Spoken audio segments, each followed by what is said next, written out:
My question to Mike was because I asked Mike just like everybody else. Did you ever have a staff member? Did you ever have somebody on your staff that just kind of would blurt out random things? Because I'm that guy, and sometimes I'm like, I don't know how to define Tourette's, but it feels like it sometimes when I just randomly pop something out that nobody else has heard the rest of the conversation in my head. Right. So it makes great sense to me, Yeah. but everybody else is just lost. Oh yeah, So, definitely. One of those moments when you're the person on this side of it where you're going, that's a weird way to start a conversation. Yeah. But you're right. I think that's part of our really strong creative side. And I'll be the first to admit, I'm not an imaginative, creative person. I'm more of an accountant band director. an administrator, yeah. Yeah, yeah. But I try to surround myself with over the years with the most creative people I could find. And it's hard sometimes for the accountant brain to match up with the super ultra creative brain. But that's where success happens. Yeah. In a band program, not just the little trophies or whatever, but true success is when everyone's happy in the band because they feel both sides of the boundaries of the accountant band director Right. and they feel the creative freeness of the creative band directors. And So I you've thought that's kind of philosophical, but I think well, it's you've cool. heard this saying before, I'm sure, play to your strengths and staff to your weakness. Oh yeah, that was me. And I'm My not saying daddy, that my daddy taught me that. He was a tech sergeant in the Air Force. He and said, "Find better people than you, Mike." I think that weakness is a bad word to use sometimes. It's not a weakness, it's just we're stronger in other areas. Right. So cool. Well, speaking of marching band, Yeah. um, see what I Yeah. did Let's get it going, man. It's time to start 2 days. there? So seriously, here we are uh, in the spring, middle of the spring. We're not even 6 weeks. I mean, we got plenty of school left. Oh yeah. Yeah. Why in the world would you recommend thinking about a marching show right now? Well, I would say that most of the people who are in the mix of what happens in our marching arts, they've already decided what show they're going to do. Okay. They've already decided that it's pretty much either purchased or in the process of being written or whatever. It's not in its final moments, but I want this to be more the phone calls I get this time of year of Okay. people going, "Hey, what do I tell my drill designer? What do I tell my music arranger? What do I tell if you're lucky enough to have a program coordinator? Or if you're just like a lot of people I talk to, they're the only band director on staff. And some of them write their own drill. So what do I put in my drill? So we're Sure. not talking just big school, a 1A gig. A lot of times I've some of those 1A bands at state, the band director in charge, the only director, probably wrote the drill. A lot of times arranged the music, went through Trey Sona, got the rights for it and everything. So they're a one encapsulated staff. So I don't want this to just be, what does Vista Ridge and Leander, how do they design their show? Because that's maybe a different podcast. But Sure. this is more the smaller organizations. And what do I need to do as a band director? What do I need to put into my show to have it be the most competitive that it can be with the students I have? Okay. So I'm going to start with my first question for you then. Okay. I've always, I think I've said it ad nauseum on this podcast. If there was a marching band for old dudes, I'd try out. I just, Yeah. I love it. I enjoy it quite a bit. But I'm also the guy that as I'm riding in the car, I'll hear music, and I'm very eclectic in my taste. So who knows? Maybe it's a country show, maybe it's a musical, or now I predicted this. I think last year sometime, Wicked hit. I bet we see lots of Wicked shows this coming Oh yeah, we're season. gonna see So, some Wicked. but my thought, I don't have the first clue. I think to myself that would make a great show.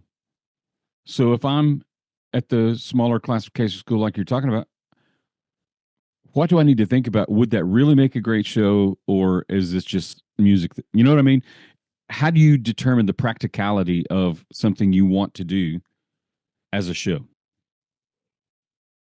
Um, the way I think is the easiest, and maybe I don't know if a lot of directors would say they do it this way, but Mike Lunney's kind of strange. But I would, in the day, I would take whatever music I was thinking that would be a good marching show, and I'd record it on my computer onto CD, and then I'd play that CD in my truck ad nauseum. I mean, every time I got in my truck, that CD was playing, and pretty soon I'd catch myself skipping tracks. And in my mind, that's the way in the concept that I didn't skip the track after about a month was going to be what we were going to do for marching. If I got tired of it quickly, because you could think like, hey, Game of Thrones, that might be a really cool concept show. But then if Right. you listen to the music over and over, it's very repetitive. Right. It's cool. I've watched the whole series and everything. It's awesome, So but I'm when, not sure it lends itself to a marching show as easily as some other. It could be done, no doubt. but when you say that, are you thinking from the concept of, or the perspective of my kids are going to get tired of this? Is that why, if it's repetitive and boring? I hate to be so self-centered, but it's because I don't want to get tired of it. Well, there's The probably kids, truth to that. yeah, the kids will do for the most part. They'll do whatever you give them. Right. There's enough stand tunes and there's enough pep rally features that they're going to go, yeah, that's our show, whatever. I So want them to be excited about it. Don't get me wrong, Derek. I want them to be excited, no, I get but it. they're going to play whatever you give them. It's like a Right. toddler wanting a snack. Sure. Whatever you give them, they're going to like their snack. And I think that age bracket doesn't tire of music as quickly as I used to say that. I don't know anymore. What's hot could be month to month, um, but I'm gonna pound this question again. Is this something that I need to go to the publishers and see if there's even an arrangement done, or am I thinking to myself I could figure this out and write it out on my own? Oh, that's just a decision by the band director. You know what I mean? Because and budgetary concerns. Some even if you write it out on your own, you're going to need to pay for licensing. Okay. Well, you said It's that. What was that? You said tap or the place Traysona. Traysona. Traysona. They're kind of the middleman. They were met with lots of anger when they first arrived on the scene because it was the wild wild west out there. Man, you Right. just played whatever you wanted to play, have some senior in the band write that tune out and play it. And our arrangers would just write pop tunes and bands would play them. And Sure. then and there's a certain amount of legitimacy of the concern that is intellectual property, Sure. so No, I that get they it. need to be paid for their work. So what you do is you can call Traysona or like a lot of music arrangers and composers that do marching music. They will do this as a service for you as part of the package. They will call Traysona and they will tell you how much it costs is $400, 500, 600 for licensing. And Sure. then you send your money to that arranger, that company, and then Okay. they send it to Traysona. So all the paperwork's done. Or you can just call Traysona yourself and do it. But I would suggest for most of us, it's not going to cost you any more money to get licensing by going through your arranger if you're fortunate enough to have an arranger. You know what I mean? Or I do. even if a show's already been written, you still have to pay licensing as an organization. Okay. You Because know. again, I'm old, but when I was in college, we had the luxury. A gentleman named Doug Jones comes to mind. That we had guys in the band. I mean, guys that Oh were yeah. they would just do a full arrangement of whatever you know Yeah, tickled their fancy or Dr. Garner asked for. we were all doing that, but it was kind of like driving 60 in a 55. It was technically illegal, what we were doing. Right. But in naivety, we really didn't Then know it any wasn't better. Doug Jones. It was not his No, name. no, no. No one's going to get in trouble. But we just did it because we didn't think anything of it, and no one ever told us. Right. And then I all of a get it. sudden, it's just a situation where you must pay for the intellectual rights. And And these listen, marching arrangers, they once they arrange a show, that's their intellectual property. that's what I'm getting ready to say. That it's crazy Excuse me. how that works out because the original composer might have uh, using that term for whatever genre of music we're talking about. Probably there's a chance they never thought I better think about a marching band arrangement of this because somebody's going to want to do it. Oh I mean, yeah. that might not even be in their realm of thought or. I had a director call because they're doing a show based on music of Radiohead. Sounds cool. It is cool. It's a really cool show. But their concern was, are my licensing and all of that going to be okay? Because Radiohead's coming back on tour. Right. And so my comment to them, it was kind of funny when you think about it. It's like, yeah, I'm pretty sure Radiohead has no earthly concept that marching bands are even doing their music. There's some attorney committee of people. There's about Right. 15 layers that they don't even know that's a revenue stream. To them, But it's like selling T-shirts. So. But I told them, said, no, don't worry about that. If they're on tour, that doesn't mean that you can't right. play their music. You have the But you licensing rights to do it. you say that, you know, was it last year, the year before Metallica did this huge And they're still doing it. right, let's see who does the best arrangement of one of our tunes. Oh my God, it was The incredible. I've And did seen you know some what great stuff. Yeah. and the hook to that was, Derek? They gave free licensing. Okay. That's kind of where I was rolling around to. That's where they were going to. And all these schools went, we can use any Metallica tune for free. And so, I mean, it went all the way from colleges to 15-piece 1A bands, Right. and they had different categories of competition. And then I guess it was, I forget the company, maybe it was Sweetwater, backed it. They backed it and they gave prizes, Right. so you got like $20,000 worth of equipment. And so I don't know how they geared all that, but man, if you get on YouTube and hit Metallica marching band shows, what a cool concept by that band just to let their stuff go. And it to hundreds of thousands of kids, I call them kids, even college kids, Right. it opened up a door to some had never really heard that music before. That's what I was going to tell you. There's They were in there's brilliant. some genius to that. There They is. just reintroduced their library to a whole new generation. Yeah, so it wasn't just the guy that plays the guitar thing on Enter the Sandman on Stranger Things. Yeah, You know what I mean? That was kind I of all do. of a sudden young people went, "Oh my gosh, who's Metallica?" And all of a sudden now they're fully versed. These kids are geeking out on their, on the buses, riding to competitions, listening to Metallica. So So brilliant. inspiration Yeah. comes from anywhere, I guess, is where we're Oh going to yeah. wind And up on that. sometimes you make inspiration happen, like Metallica did. Right.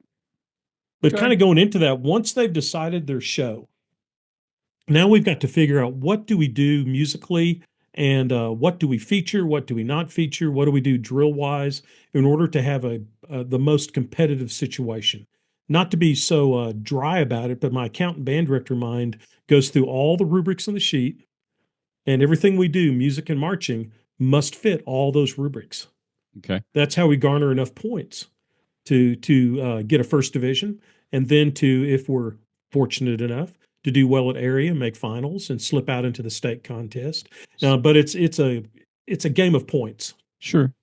But there's also, is this where you're, just to bring clarity to my mind, this is where you go, do I have an electronic element? Do I have this happening? Do I have props? Or whatever the current set of, this is how you accrue points. You're just going through that list, making sure that you can incorporate that into your show. Yes, and that part, and it even gets more specific than that. Okay. Just in terms of doing features, any kind of flute soloist and choirs are highly rewarded. Are they really? Oh yeah, Yeah. yeah. Guard is nothing but added reward. If Okay. you have guard, it's always going to add to your point structure. Even I hate to say it, sorry, my guard friends, even if it's a bad guard, the old thing of I'd rather have 30 dirty, on the field as guard members than to have five that were absolutely pristine. If you have a good guard, that's cool. It does help a lot, but guard is nothing but added reward. Even if they do things poorly at times, they're still going to give you more points. So I would say, if you're a band director who doesn't have a guard in your band for whatever reason, give it some consideration. Is there a You know, percentage you would say if you're a small band? How many can I sacrifice? That's a wrong way to say that, but how many spots can I or players can I take out of my group to create a guard? yes. Yeah, you have to have a certain amount of kids in the band, but I've seen gold medalists in our smaller classifications here in our state that had five guard members and then had 35 in the band. Right. And it was very effective. So, and sometimes those directors will find out that generally you're really like all area, all state trumpet player or flute player or trombone is not going to try out for guard because they really love playing their horns. Right. and I hate to be so generalistic, but a lot of times, not all the time, guard people, don't get mad at me, but a lot of times it's a kid who maybe struggles a little bit on their instrument, but they're very athletic and coordinated, and they find their place. Right. You know, they'll be an outstanding guard student for you where they really wouldn't add that much on the field playing wise Well, I'm because going to that's tell just not you, their strength. even in the 70s and 80s when I was doing it, we had people in the guard that didn't technically weren't never went through beginning band. Right. They just auditioned for, we call it color guard at the time. But does it matter if they do flags only, or does the addition of the rifles and the Oh, yes, sabers yes. and the Yeah, if you can get multiple points in this situation if you can use multiple equipment. okay? You know, there's nothing wrong with having them do silks the whole time. There's nothing Oh, wrong with that. sorry, I didn't mean to say Hey, flags. that's right. Remember, it's front ensemble, not pit. It's silks, not flags. It's choreo, not visuals. For me, You got to it's keep up with us, Derek. You got to keep trumpet, up with the marching arts. trumpets or non-trumpets. That's about as That's about it. specific. Trumpet equals narcissist. That's usually where we're at. You just keep the trumpets where they just shut up and play, not take everything up an octave, and that also gets you points, keeping the trumpets from taking things up an Is octave. that reining them in? Yeah, reining them in, tasers, whatever it takes, man, whatever it takes. Um, and ensembles, you know, a small group ensemble, I think it should be rewarded more than soloist, but traditionally it's not. I Soloists see, are rewarded a lot more points than a saxophone quartet or a small brass ensemble. which is kind of crazy from the concept of you're utilizing more people to do something as opposed to just one person. But I've seen more and more, whether it's a saxophone quartet choir, brass choir, I see more and more of the ensemble doing that. It, Yes, it seems to yes. me. Yeah. And you know, you bring up a good point in saying that there's really no set logic behind what I just said. It's just how it is. It is You marching know, band. yeah, it is marching band, so let's not worry about logic here. But you know, if you have a 5-person trumpet ensemble performing something on the field, or you have a flute soloist on the podium doing a flute solo and to start the show, that flute soloist will get more points Huh. in the music caption than the ensemble.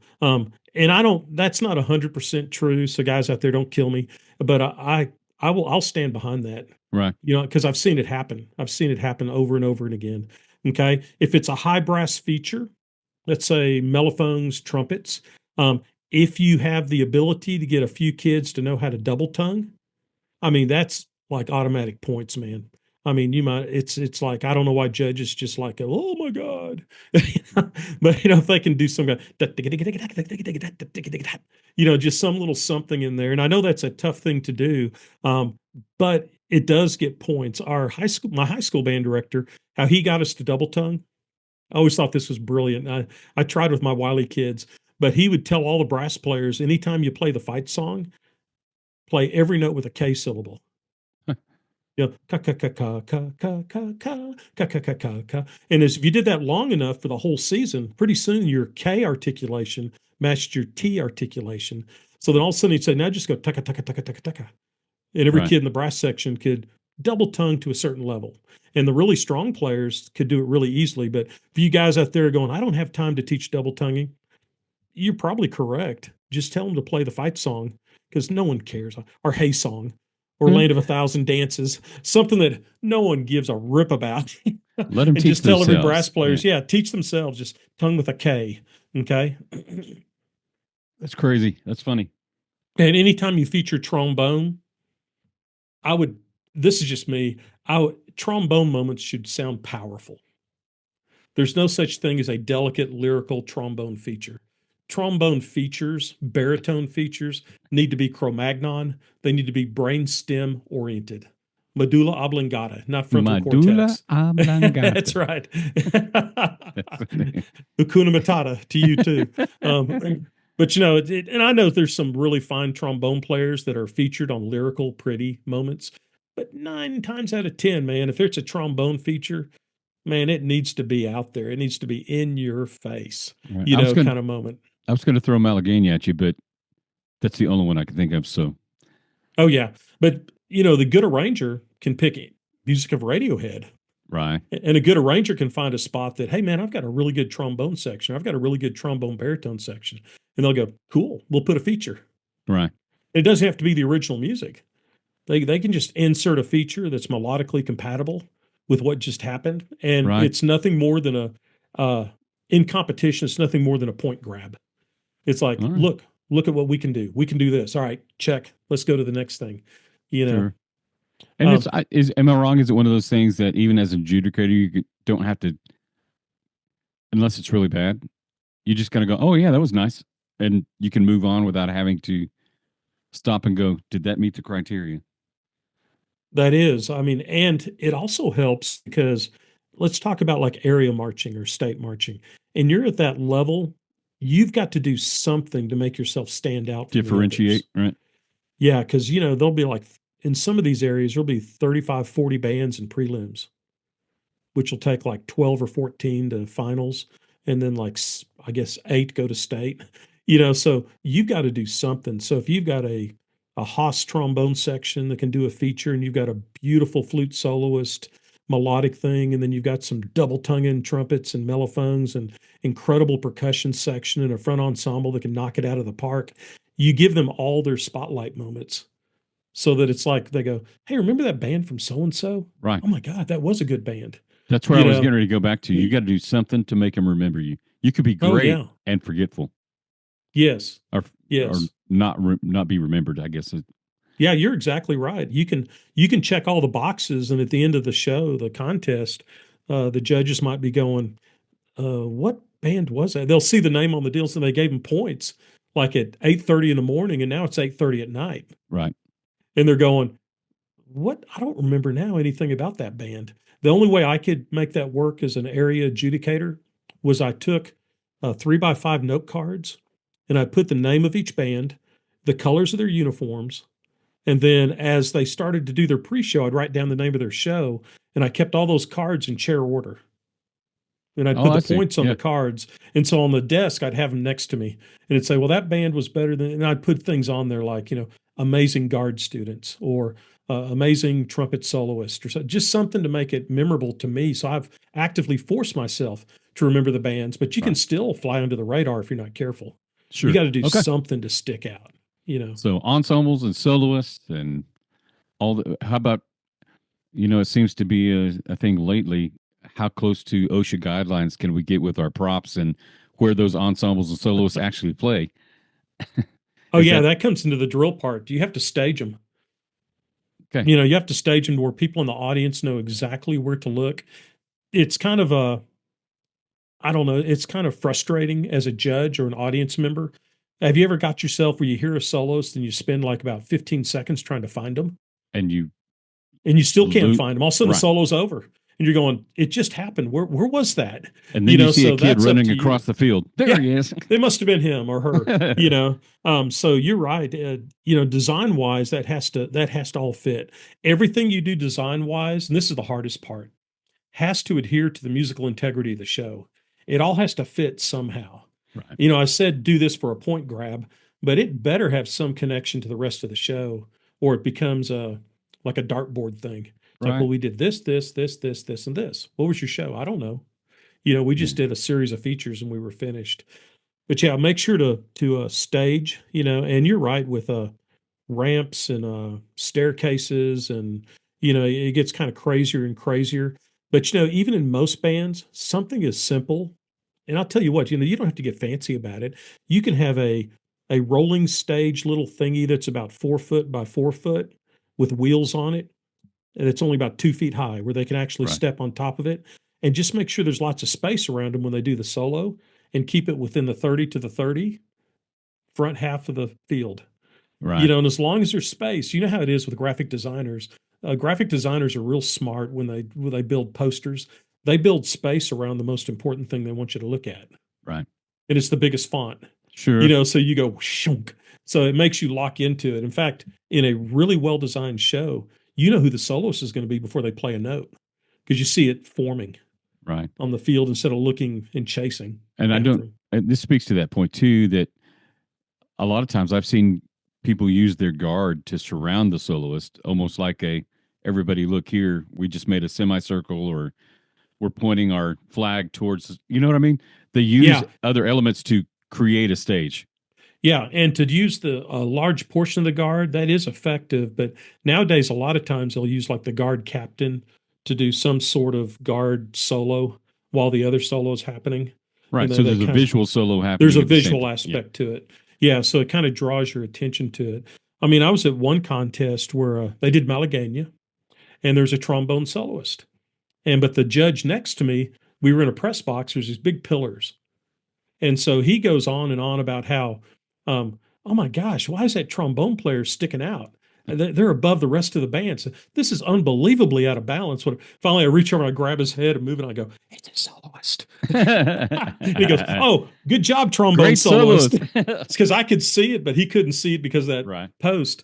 So you never know what's going to happen in the press box, Hey, so we just have to do what we can. before I forget to say this, I'm going to say it to the people that are listening.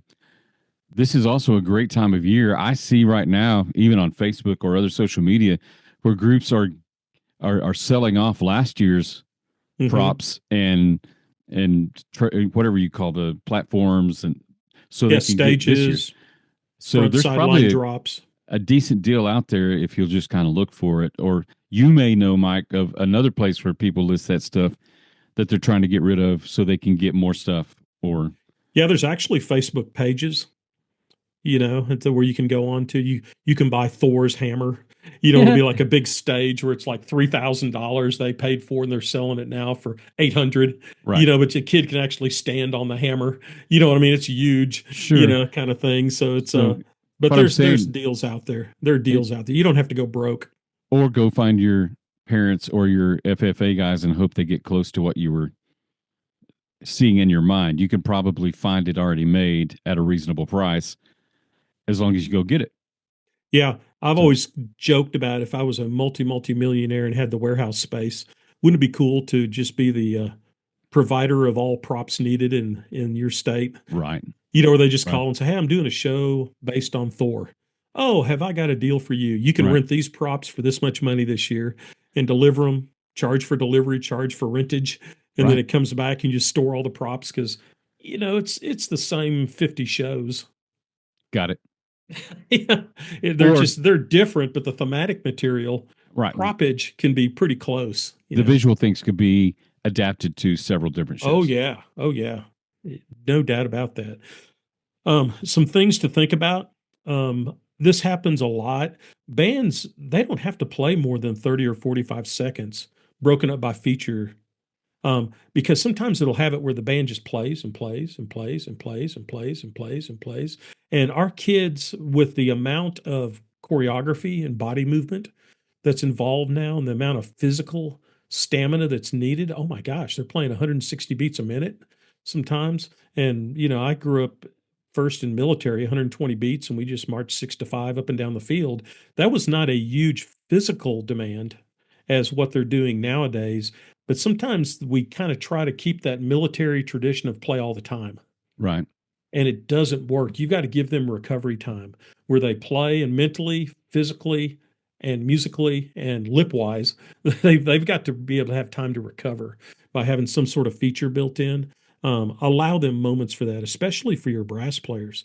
If your brass are having trouble by the first invitational that they can't make it through the whole show, then you need to redesign something. And you don't have to change a lot of things. Just say, brass, don't play from here to here. right. Let's put that in the front ensemble, and give them a chance to do it. Like 8 to 12 bar phrases, frequent rest moments. You just have to be able to give them time where they can rest and concentrate on something else. Okay, Okay. And band directors tend to not do that sometimes. So that's one I'd throw out there as a biggie. okay. But again, you could kind of, as you're doing your planning, or this is a piece of music I like. Does it lend itself to what you just said? It Can does, or you can take whatever music you want and make it work. there you go. That's kind of where I was You going know, to. yeah, Music of Queen was not written for band marching choreography. It was not written for double tongue features. But I Right. forget the name of the band, but their show is Thunder and Lightning from Bohemian Rhapsody. Right. And there's a huge mellophone trumpet double tongue feature. I mean, Freddie Mercury did not, write this music thinking somewhere in the middle of Central Texas, some band's going to have a double He tongue said, feature on "What could this. I do?" It's up to us to make it fit Sure. musically within the context of the show. But to answer your question, there's very few times I hear music that I think will be a good fit for a band. And I'm thinking, what can I do for a soloist? What can I do for an ensemble? How could we do body movement? I'm thinking more, is this legitimately good music that the kids would like, that I would like, that the audience would like, because they're taxpayers, and the judges at the same time would like. And that's where companies, and I'll throw out a good friend of mine, Luke Yeah. McMillan Music. He has a really good concept of his shows, kind of the kids like them. They're good, what I call t-shirt shows. You can Right. design a good t-shirt and they're sophisticated enough that the judges like them as well. And that's why a lot of his 1A, 2A, 3A bands are medalist. He Right. kind of reigns supreme at the top of that category. And that's because he makes the music mold fit into the competitive mold and everybody's happy now. Yeah. Where you can't go where it's like, let's do music of Miles Davis, kind of blue, and we're going to just have our whole show, and the drum major is going to be the trumpet soloist and turn his back on the audience the whole time, like Miles did.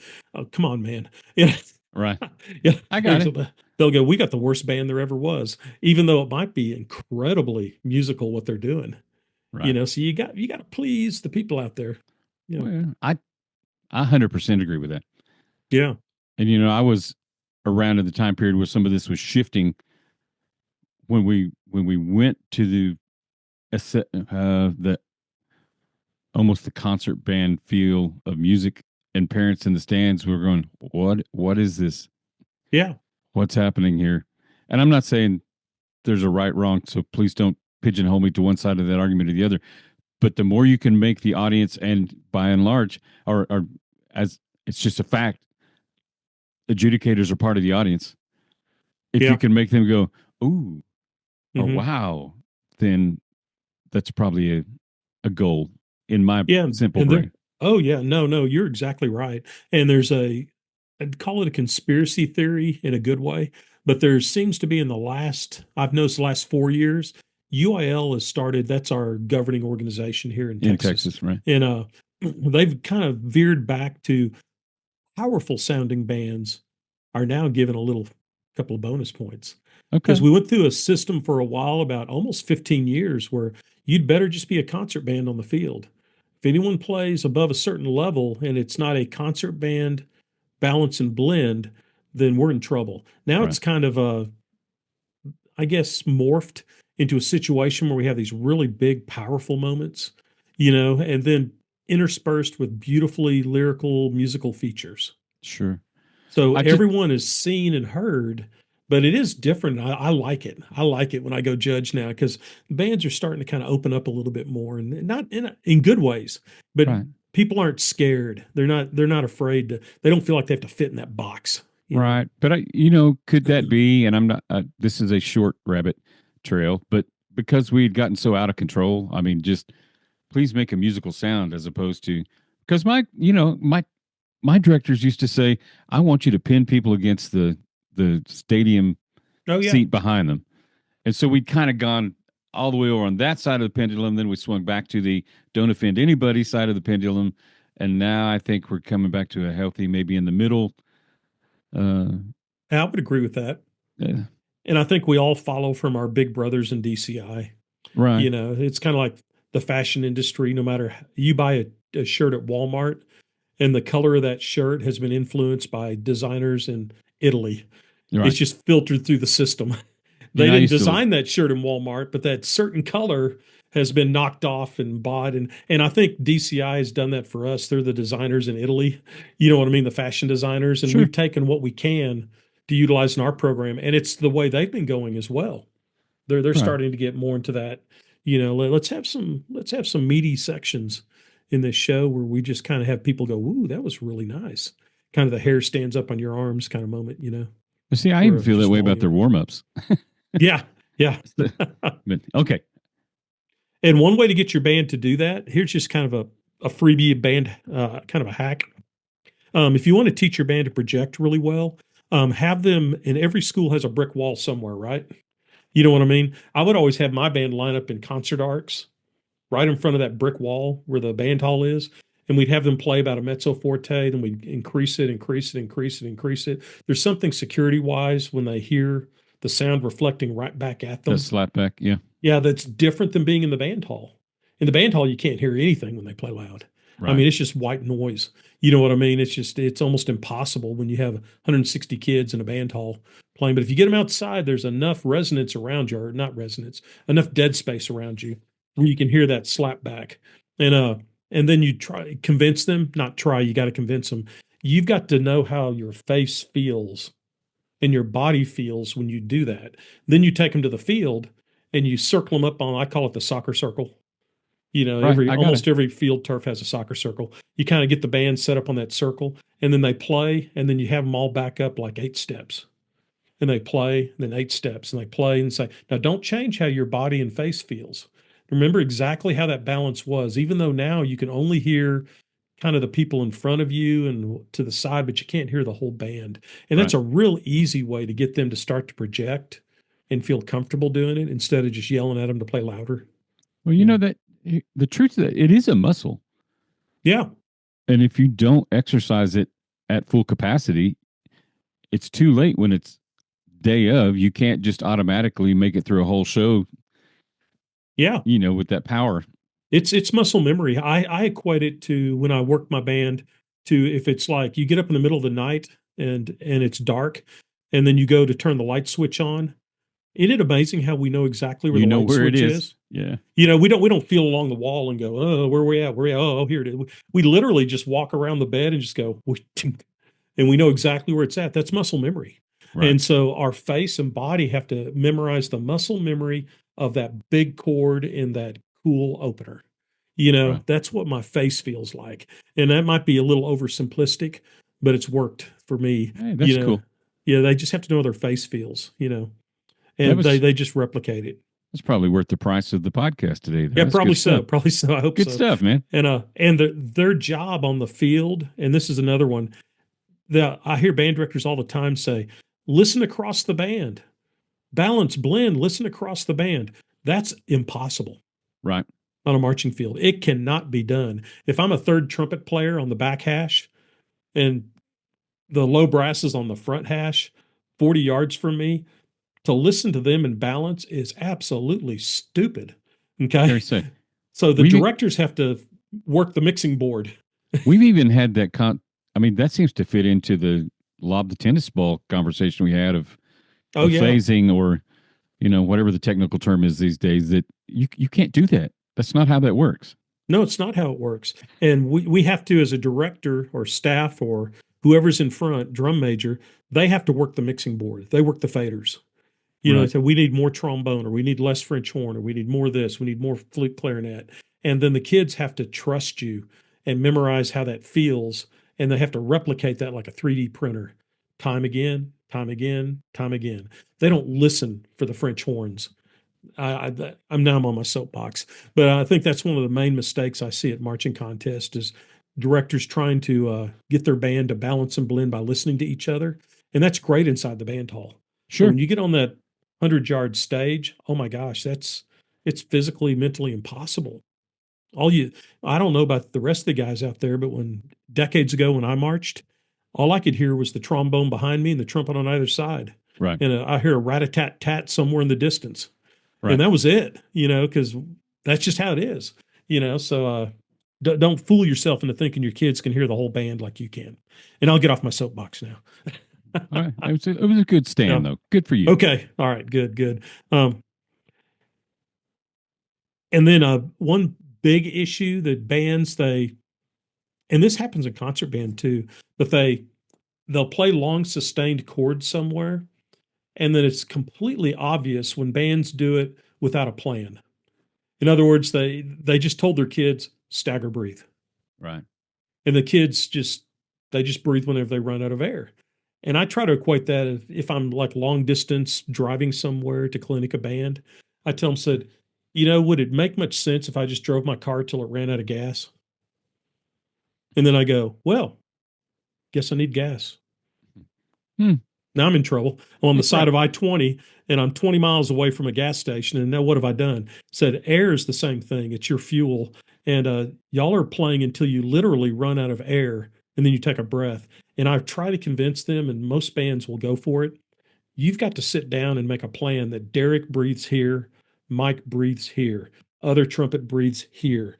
And we never, ever change that plan because that way we know when we're supposed to breathe. And it comes to the old adage, which I believe from my mentors, most mistakes happen at the end of phrases because we're out of air. Right. That's where most tuning happens, tuning problems, most missed notes happen at the end of phrases. And so if we plan where we're going to breathe and mark it in our part and practice it as each individual and not changing that, then that's going to obviously make it to where that's a powerful sound, when we play at the end. Because and that's how drum corps do it. Right. I mean, that's how Star of Indiana back in the day did it. There's a great book, Inside the Circle. It's a pedagogy for marching band, and there's a whole section in it on stagger breathing. Okay. And it's if you guys look it up, it's fantastic. Okay, and it's just what I'm talking about. You make a plan and you stick to it. Okay, and that will make it to where you will sound powerful in those moments, especially at the end of a show, Right. because arrangers write and they use MIDI files and they use computer sound cards. That The don't breathe. computer, yeah, the computer doesn't breathe. So we've got to figure out a way to make ourselves sound like that MIDI file, which is not hard to do. But Right. if we just yell at the band to stagger breathe, it's never going to sound good at the end. Okay. Make a plan, stick to it, man. And Stick that's what to I'm it. saying. So, in the concept of what we're talking about today, these are things we can do as we plan a show. Oh yeah. Yeah. Yeah. Yeah. And I would have them written in the music and I would actually have like above, like, let's say you've got four whole notes tied together at the end of a show at an impact point. I would literally write like on count two of each measure a breath mark. And then the kids put their initials above one of the breath marks.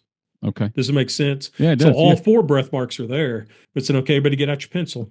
Or nowadays, get out your tablet. Uh-huh. A lot of them have their music on Beam, so they can look at it and they can mark it with their finger. Yes, and now put your initials on it. Now make sure your partners, guys next to you, were you breathing? Were you breathing? Okay, how many are breathing on measure one? How many breathing on measure two? And then now we need more people breathing on measure two. Who volunteers to go to Right. measure two? And it seems like that takes a lot of time. If you already have the breath marks written in, it doesn't take a lot of time, and it saves you a lot of rehearsal time Okay. Say it later on. fixes things before they're problems. Yeah. Yes, exactly. It's Yeah. like actually looking at the map before you take a trip, Hmm. instead of just driving around and going, I think I'm going the right direction. I know it's Uh, over here somewhere. yeah, yeah. Or nowadays with GPS.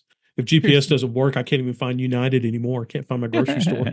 My ancestors looked down upon me with in disdain. shame. They came across the prairies looking at stars, and I can't even get to the United grocery store without my GPS that I go to every 3 times a week. I still punch it in. It's sad. It's so sad. But we have to do that with our band. Okay. Right. The next thing I'd like to say is most bands are playing about a grade 2.5, but it's written in a way to make it sound complex. Okay. You put enough features and you've got a great sax player, an all-state or whatever. A local band here had a kid who was an all-state sax player for 2 years in a row. Guess who they featured on their ballad? The 2-year all-stater. Right. Why not, man? If you got a beautiful smile and you're in a beauty contest, smile big. If you don't have any teeth in a beauty contest, don't smile. Use your Do other not, assets. do not smile. Use your other assets. Just don't smile. Okay. So use your the kids that you have in that regard. And I'll say this too as soloist, and this is a quote I've used over the years. If you don't have a soloist, don't have a soloist. It seems so simple. But there's so many directors that think, well, I'll make this kid a better player. And I love that educational thing. And and Derek, I think most people out there, if they think about it, they would agree with this. That a soloist is not just someone who plays well. You can I have a would agree with kid that. with Yeah. amazing technique and plays beautifully, that doesn't necessarily mean they're going to be a great soloist. You got to have a little bit of ice water in your veins to, like, if I miss a note, I'm still the best one here. That's what I'm You getting know, to say. Hey, watch this. yeah, you got to have that kind of mentality. And I think sometimes we lose that by saying, I've got a good first chair flute player, so I'm going to just have a flute solo written. And then it just becomes this nightmare of logistics and bad tone qualities and scared because they're a great player, but they're so scared that they can't finish a You phrase. say, I can tell you from experience, there's nothing more frustrating than being in front of a group going, I know you can do this. Would you please just do it? And Yes. that person just can't get past it. Yeah, yeah. And there's nothing wrong with that. I mean, start if you got a really good player, start with some solos in concert band for spring concert or Christmas concert. Build up their tolerance to exposure to being nervous. Because I think, we talk about, watch this, I'm going to show off, but I don't think there's ever a time that I didn't have some butterflies. And I Right. think you use that as energy, but some people it'll cripple them. Yeah. It'll choke them off and cripple them, and then they can't do anything. So just kind of keep that in mind. If you don't have a soloist, don't have a soloist. You're not going to get points for having a soloist who doesn't play well under pressure. You're saying mediocrity does not get you more points. No, it doesn't. It doesn't. And sometimes you have those weird moments where you have a great soloist and they literally just screw up.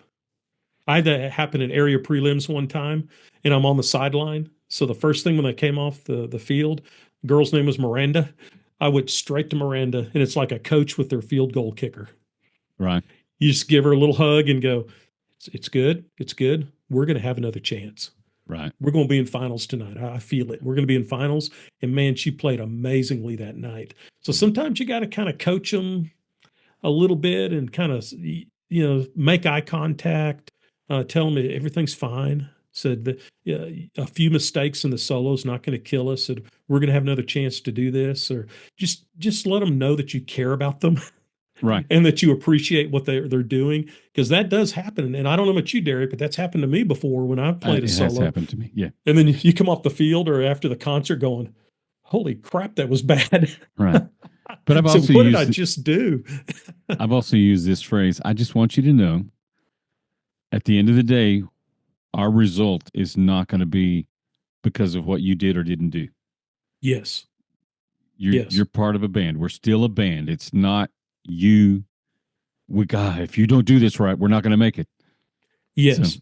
And I learned that not from a musical standpoint, from my awesome football coach at Wiley, who said, because I asked him, I said, because I had the issue with solo, I said, what do you tell your field goal kickers? And he goes, I just tell them, said, if we have to depend on you to kick the winning field goal, we're the ones who have failed. yeah, we didn't do our job the other 49 minutes or That's whatever. right. That's right. And I use that, and I just, like you just said, did it in a musical context. Right. But I thought that was a brilliant way to approach it to a kid that said, don't be nervous, because this is, if you kick that field goal, we're going to win. But if you miss that field goal, it's not your fault. We should have played better. We should not have Right. put you in this position. So same thing with the soloists. We should not be in a position where that solo is going to make us either a finalist or not a finalist or whatever. Right. We kind of beat that horse a little bit, but it's important. Okay. Other things to think about, man. Key signature. Eh, 2 flats and 3 flats. Nothing outside of that. right. Just keep it there. No orchestra keys. Don't do it. Don't But do it. as a B flat concert instrument, I don't always think about what that means to the other keys. Like an E flat saxophone. How many sharps and flats does that make for them? Right. Versus, a great key for me might not be a great key for everybody. So, are you looking for the key that's generally everybody feels comfortable in? Do Yeah, band and directors everyone know feels those? Yeah, comfortable in E flat and F there you go. and B flat. Those three Yeah, keys. That's just because that's how all our beginner band books start, and those are naturally the best keys for our bands. And nothing wrong with ending the show and Hey Jude in the key of concert C. But man, you're just opening up a box of worms, a can of worms to go through and go, okay, now even if they know all the right fingerings, it's right, still different. It's still right, different. A D sharp's different than, or a C sharp's different than a D flat right. tuning wise. It's And just so it's you just are weird. asking yourself to do a lot more prep work and preparation if you're going to throw a weird key out there. Why go through all that? Yeah, and since the judges have no music, they have no appreciation of what you're trying to do. I never thought about that. Great point. They're just sitting up there going, "That sounds really bad." They're not reading a score with you at marching contest. Yeah, and most judges have good relative pitch. I think I can tell what key a band is in just by the tendency of the instruments. Right. It's like, okay, oh yeah, we're in E flat, and I can hear the darkness of the sound. Right. But if they go into some weird key, I don't really know what key they're in. I just know it sounds bad. Now, if they pull it off and play it perfect, they've got no points for that. Right. Think about it. Just a lot of extra work. Just a lot of extra work. Just a lot. And multimeter moments, because bands love the 1 2 3 1 2 3 1 2 1 2 3 1 2 3 1 2 1 2. That's fine. I'll give you a good example. We did Vesuvius on the Field by Frank DeKelly, and it's a multimeter work to no end. And my arranger, Mr. Luke McMillan, he wrote it in 4/4 time. Not one judge picked up on it. Wow. He just chopped off an eighth note because it's in 9/8 time. And he goes, we'll just chop off an eighth note. No one's ever going to notice. So the kids are still going left, right, instead of chaka, chaka, chaka, chaka, chaka, chaka, chaka, chaka, chaka, chaka. These are chaka, chaka, chaka, chaka. And it worked. It worked. So well, I'm going to tell you, marching is not easy in a weird meter. Oh, no, not at all. So. Not at all. Okay. And, I like multimeter portions, if possible, to be more in the battery where the band only has to worry about marching. I guess a good example of that where it's hard to do is like a West Side Story. Well, what you're going to say, you just did America. So it's left, right, left, right, left, right, left, right, left, right. And if you have enough time, that works, and it's kind of cool. But did you gain points?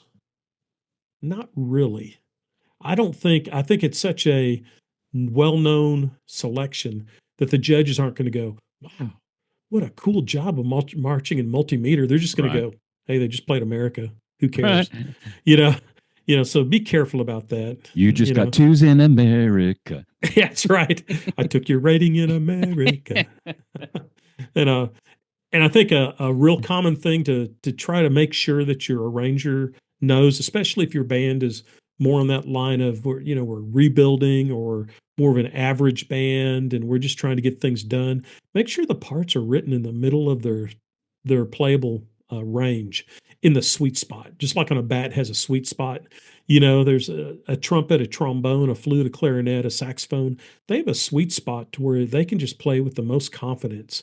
Right. So why would you have saxophones playing low C's below the staff and have your first trumpets playing even A's above the staff can be quite the challenge. Sure. Even if the kid can play it, then is it going to balance? Is it going to be in tune? I'm also going to say from an endurance, which we talked about earlier. Yeah. In my comfortable range in the staff is going to get me in my opinion, I can play a lot longer there than if you've got me above the staff for 15 minutes. Yeah. I'm a member of that Salute to America's Band Directors marching band, and we did the Macy's parade, and they sent us all the parts. And I asked for third trumpet because I knew better. Because I've been down this road before. Yeah, I would. I said I'll let the young bucks do the hard parts. But just out of curiosity, I was memorizing all 6 pages of music, and then I said, "Hey, let me pull up the first parts." Oh my Lord!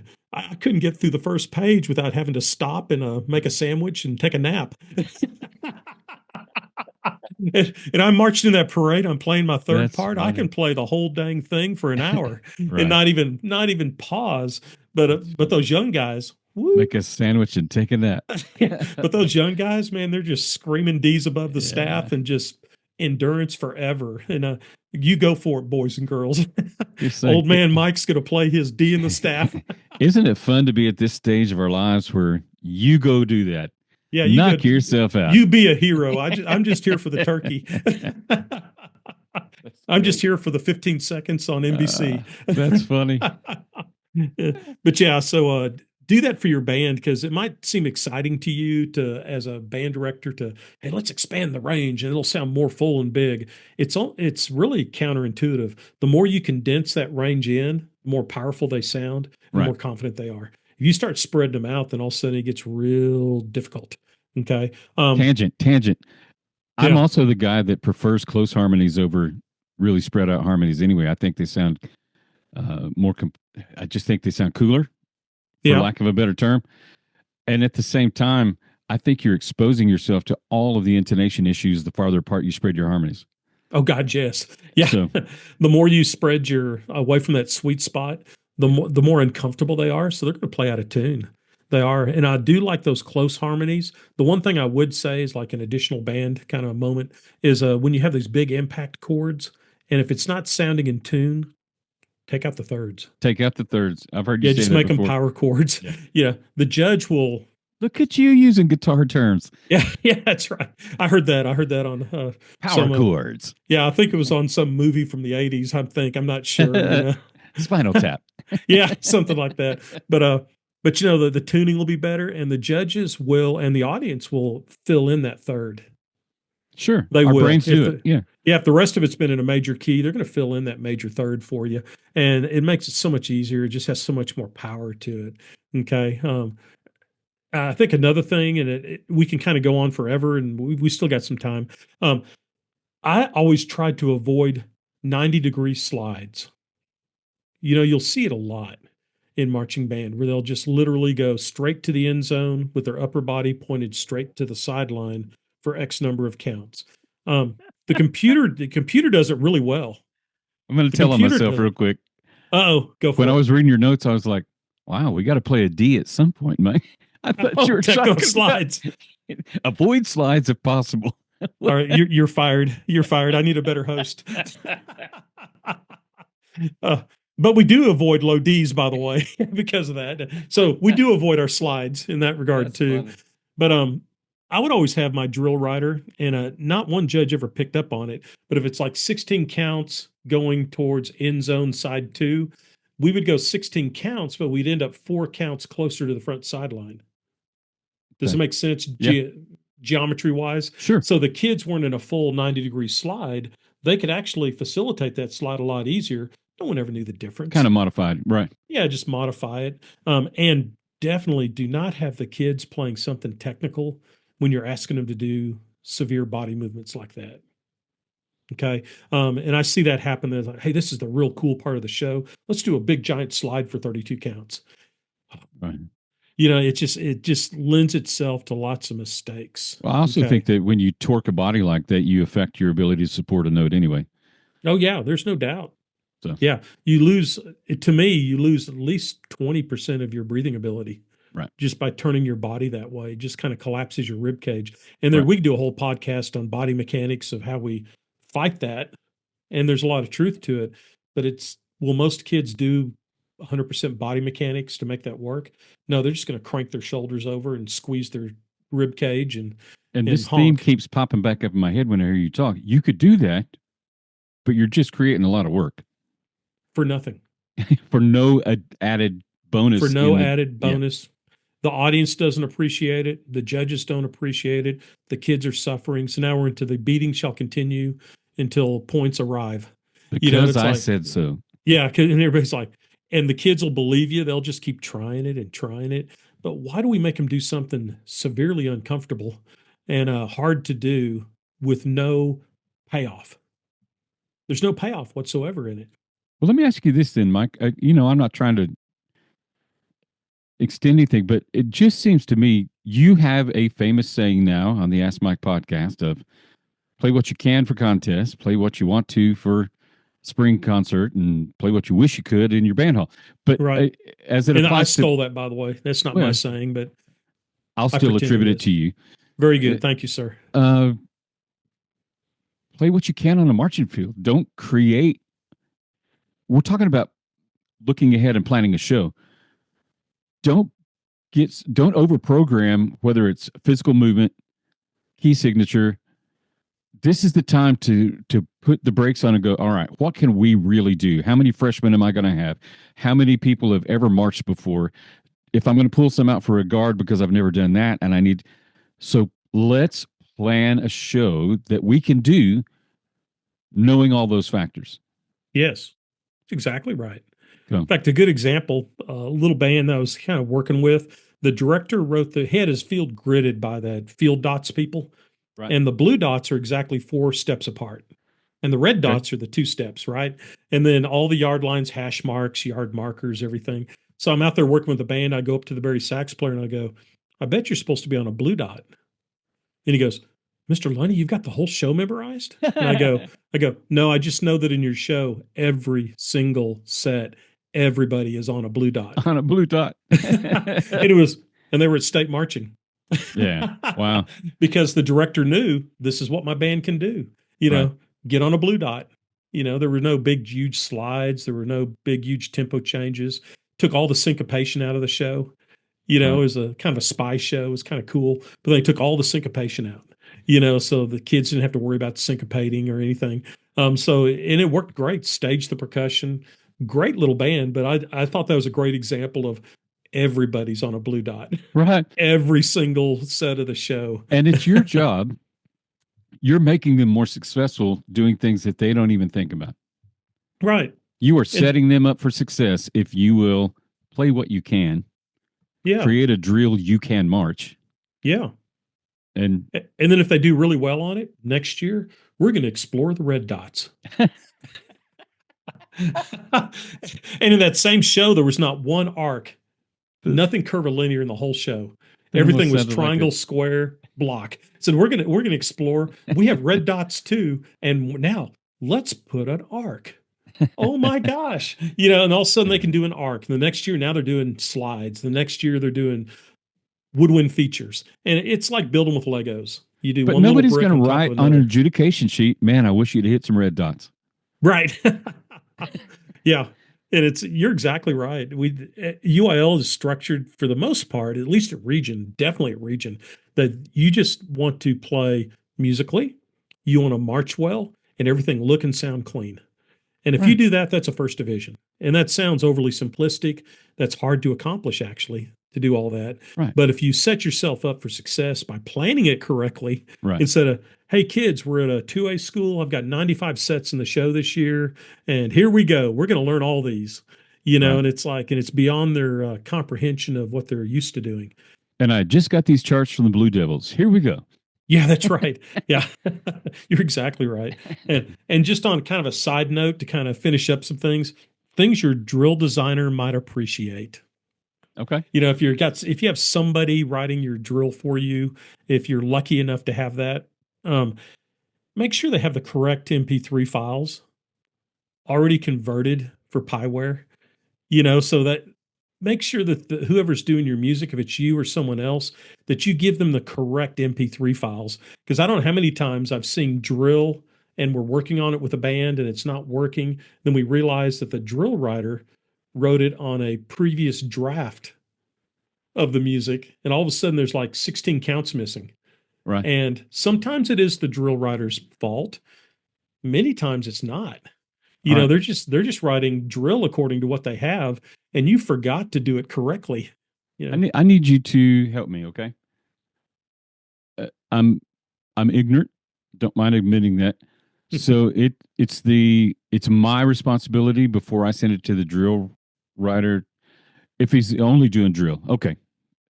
I just answered my own question. If he's only doing Okay. drill, he didn't do the arranging, so he's not going to have. No, he has no idea. You just send it either an MP3 file through an email or Dropbox or Google Drive, and then they pull it up and then they start working on it, and then they just they do a count chart, or a lot of times your music arrangers will provide a count chart.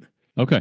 And give the drill writer an idea of this is when we want a big impact here, and this is when we want this. Some do it the opposite. They just have the music written, and they just ask the drill writer this is what the music does. Interpret. Right. Interpret. Yeah. So it depends on how much trust you have in your drill writer on there. Some other things that sound so obvious, but clearly numbered measures and the percussion book aligning precisely with the wind book. It sounds so obvious. It does. But I spent one whole season. This is so bizarre that somehow it was 17 measures apart. So if I said start at measure 40 in the woodwind brass, that was measure 57 in the percussion book. And so the percussion had to learn how to transpose. So I go, here we start measure 60, and they're going, 60, 77. Yeah, they're back there going, I can't get past 4, Mr. Lunney. That's but funny. But we spent the whole year doing that. Where now I look back on that and go, how stupid was I? Why didn't I just have that rewritten and lined Right. up correctly? Practice field limitations. In other words, if there's a big place where there's a sewer drain to drain all the crap off the field on a cement field, don't have the drill rider. Make sure that looks like a prop when you send them the field. You know what I mean? So no Right. one gets within 10 feet of this drain. Or there's a light pole. I mean, we're Right. talking real life now. There's I hear light you say. poles at these certain spots. These are light poles. Treat them like props. No kid can march through a light pole. You know, Yeah. um, My keep it good friend, where. my Yeah, good go friend ahead. Tim Edens in Hamilton, Texas, Yeah, his marching field is basically front hash to the sideline is level, and after that, the grade down to the road's probably about 30 degrees. So, yeah, I know exactly what you're talking about. Yeah, you could roll down that. If you get outside the 30-yard line and fall down, you're like going down the mountain. as you wish. And talk about trying to figure out step size. Yeah, So you can't have kids marching on that because then they won't be able to march correctly on a real field. And that's so funny. you've got to tell them what to do. I think the great Barry Hurt on the Mount Rushmore of small school bands, he always said, stay between the 30s and in front of the front hash. If you have a little band, said there's no sense entering from the backside line. And for a long time, that was our tradition because going Right. back to drum corps, that's where we got the term off the line.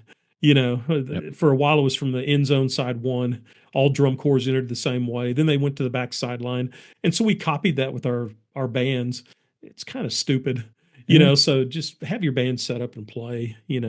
Um, Also for if it's a program guy, a show designer, all the prop images and dimensions, uniform images for band and guard. Just make sure they have an idea of what you're thinking. But as a band director, be very open to what they're thinking. Right. I've never yet, and might be a little controversial area, I've never yet met a drill designer or a show designer that was so enthralled with their immense ability that they thought that their way was 100% correct at all times. I've heard this statement said, they just want a seat at the table.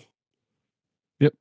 They just want a seat at the table. Said, send me video and send me video every 2 weeks or something of whenever you march, and said, allow me to give some advice Sure. on that. But a lot of directors get their stuff from the drill designer and so forth, and then they never communicate with them again. It's like buying bread at Walmart.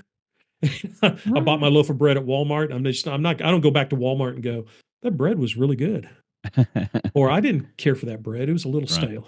stale. But they treat their drill designers and music arrangers like bread at Walmart, so give them a seat at the table. That Right. doesn't mean you have to agree, but there's a certain correlation between if you're a band director, you generally have to worry about a lot of logistics of buses and meals and whatever. You're paying these people for their creative brilliance. Sure. And if you listen, why wouldn't you let them see this is how it translated to the field and they can go, you know what, that doesn't look like what I thought it was going to.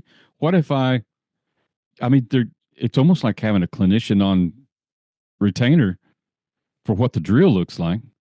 Yeah. That's probably an overstatement, but you understand what I'm saying. Give them a Oh, seat at the yeah. table and let them go. What I was trying to do there was this, or I can see that's not working for your group because your bass drum just took out a flute. You know what I mean? Yeah. Why wouldn't Yeah. you utilize them? Is what I'm trying to say. Oh, you're exactly right. And they'll have little tiny things it'll make a big difference. I'll give you one little small example. There's a band I did not see them march or play until about a week before state marching. And they were a finalist in their classification. But it was so obvious in their front ensemble that they were all using the wrong mallets. It Sure. was just it was just way too hard and clunky and had nothing in musical integrity to match with the rest of the show, but it was too late. Yeah. You know what I mean? So you just kind of go, okay. But if I'd have seen that video September Weeks, 10th, 3 weeks. Yeah. I could have gone, hey, meet with some percussion people, maybe use rubber mallets on this. And, it almost sounded like they were using like acrylic mallets on everything in the front Right. ensemble. And it's like, this is kind of weird and clunky and Orff sounding. You know what I mean? It's like Orff instruments I got it. in It's one of those elementary school. opportunities to say, I'm just a trumpet player. But Yeah, have but you that don't sound right. have you listened to that? Yeah. And And a they lot of get times used to maybe it real quick. you've told me so many times that our brain hears what we want it to after so much repetition. Yeah. Yeah. You're but to exactly right. stop and go, oh wow, you're right. Yeah. So okay, And then, there's nothing wrong with giving a list of things that you'd like to see and a list of things you don't want to see, provided your designer, they'll be open to that. I said a real easy one. I just never had an arc where the center point of the arc was ever on a yard line okay, because there's like a gravitational pull that pulls kids onto that yard line. It always ends up being a flat line where that right. arc is. So I got it. find two midpoints and put the yard line through those two midpoints. Just there's just little tiny things like that that kind of set you up for success. And a really, really good drill designer or drill writer will know that, but sometimes they forget. They're Right. humans. And all of a sudden you'll get the drill and go, this isn't going to work. So I don't like this at all. And I've even seen, and I won't go into that, but yeah, just make sure the drill writer knows exactly what you want. Um, Quick response time from band staff or guard director on questions, staging, or logistical concerns.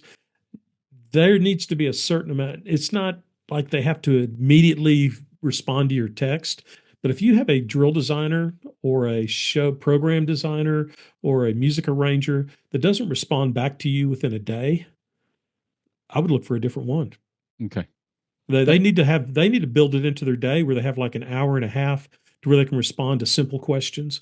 Now, if it's a real complicated thing, it's a sliding scale.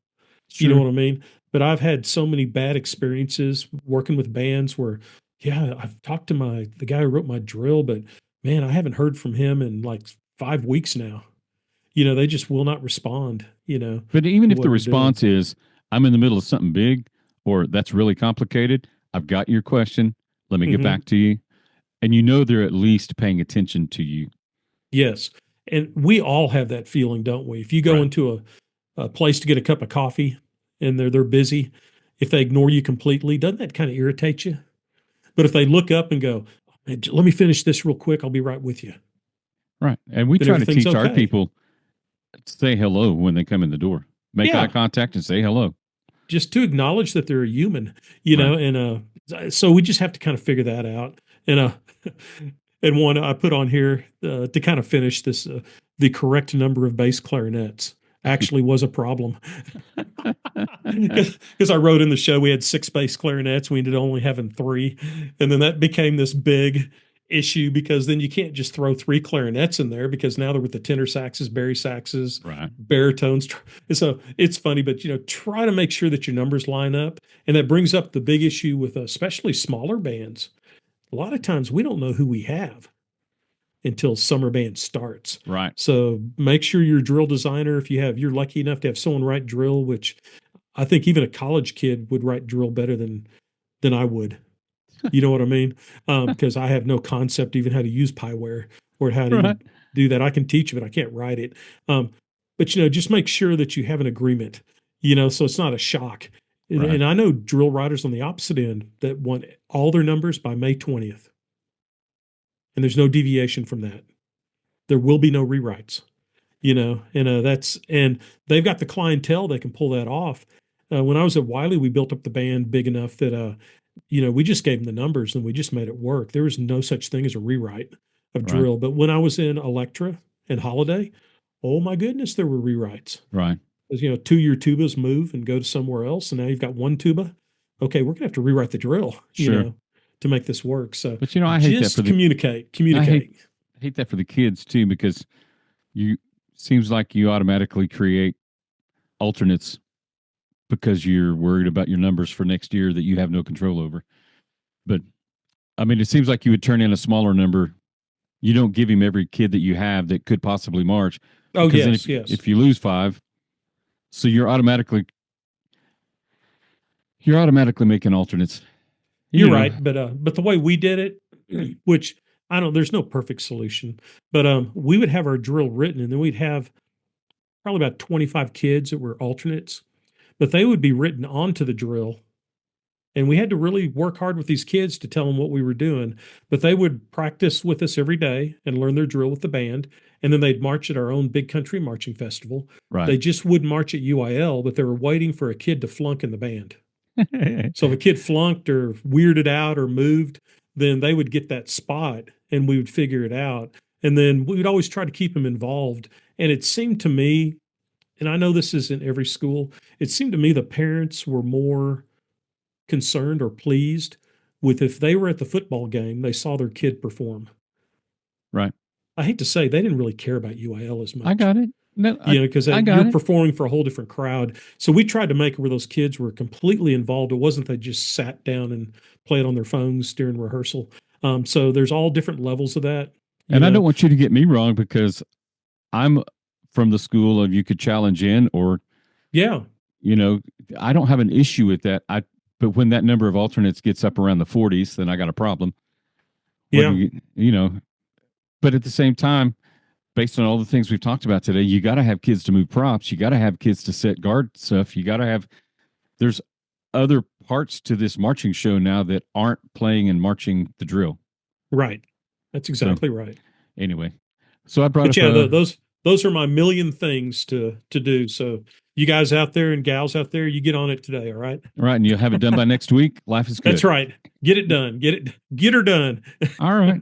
Well, I'm sure you've got plenty of people waiting to talk to you now about what they should do for their marching show. So, well, they already have their marching show. Now, what do we do with the actual music and drill? I will say let's wrap this one up and let you get to the phones. So, all right, that's right.